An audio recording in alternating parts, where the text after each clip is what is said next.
রত্না সরকার এই নামটির সঙ্গে এখনকার প্রজন্মের খুব একটা আলাপ নেই, কিন্তু যাঁরা ৮০ আর ৯০-এর দশকে দূরদর্শনের দর্শক ছিলেন তারা নামটির সঙ্গে ভালোভাবেই ওয়াকিবহল।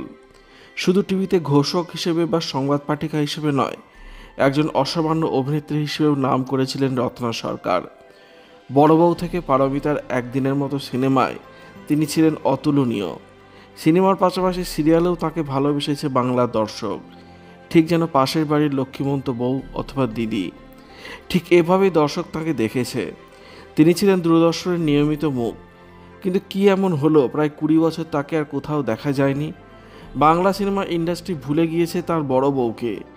অনেকদিন পর স্টার জলসার মেয়েবেলা সিরিয়ালে কামব্যাক করেছিলেন, কিন্তু দুর্ভাগ্য সেই সিরিয়াল ৬ মাসেই বন্ধ হয়ে যায়। ফলে রত্না সরকারের অভিনয় বেশি দিন দেখা হয়ে ওঠেনি। ফের তিনি ঘরে বসে। এখন কি করেন রত্না সরকার, আর কেনই বা তিনি হারিয়ে গেলেন, জানাবো আজকের ভিডিওতে। তাই ভিডিওটি শেষ পর্যন্ত দেখুন, চ্যানেলটি অবশ্যই সাবস্ক্রাইব করুন। আমার দুঃখ শুধু একটাই, আমাদের কোনো সন্তান হলো না।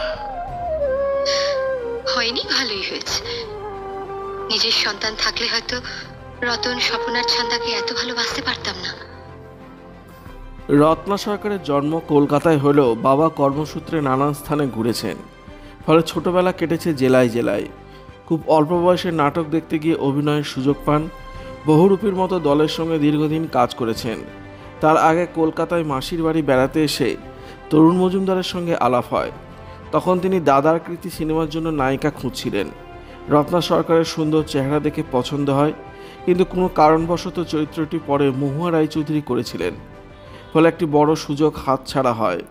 ঠিক এইভাবেই মৃণাল সেনের অন্তরীণ ছবিতে অভিনয়ের কথা পাকা হয়েও হাতছাড়া হয়ে যায়। সেই চরিত্রটি পরে ডিম্পল কাবাডিয়া করেছিলেন। এর জন্য কোনোদিনই কাউকে দায়ী করেননি রত্না সরকার। প্রথম ছবি ১৯৮৮ সালের আত্মজ, পরিচালক ছিলেন নবেন্দু চট্টোপাধ্যায়। এরপর আপন আমার আপন, শঙ্কা, বড় বউ, শেষ চিঠি, পারমিতার একদিন, সাঁঝবাতির রূপকথারা ইত্যাদি সিনেমায় কাজ করেছেন। তবে জীবনের সবথেকে বড় ব্রেক ছিল বড় বউ। অঞ্জন চৌধুরী এই ছবি বিরাট হিট হয়। এত বড় হিটের পরও আর তেমন কাজ পাননি। এর জন্য ইন্ডাস্ট্রিকে নয়, নিজেকে দায়ী করেন রত্না সরকার। তিনি মনে করেন ভালো পিআর করতে না পারার জন্য তিনি তেমন কাজ পাননি। কোনোদিন কারো কাছে গিয়ে কাজ চাইতে পারেননি। ফলে যা হবার তাই হয়েছে। ধীরে ধীরে অন্য কেউ জায়গা দখল করে নিয়েছে। পিছিয়ে গিয়েছেন রত্না সরকার। সিনেমাতে সুযোগ না পেলেও সিরিয়ালে তিনি সাফল্যের সঙ্গে কাজ করেছেন। তার অভিনীত সিরিয়াল বকুল কথা, জন্মভূমি, জাল, স্বপ্ন নিয়ে, উত্তরণ, আস্থা ইত্যাদি।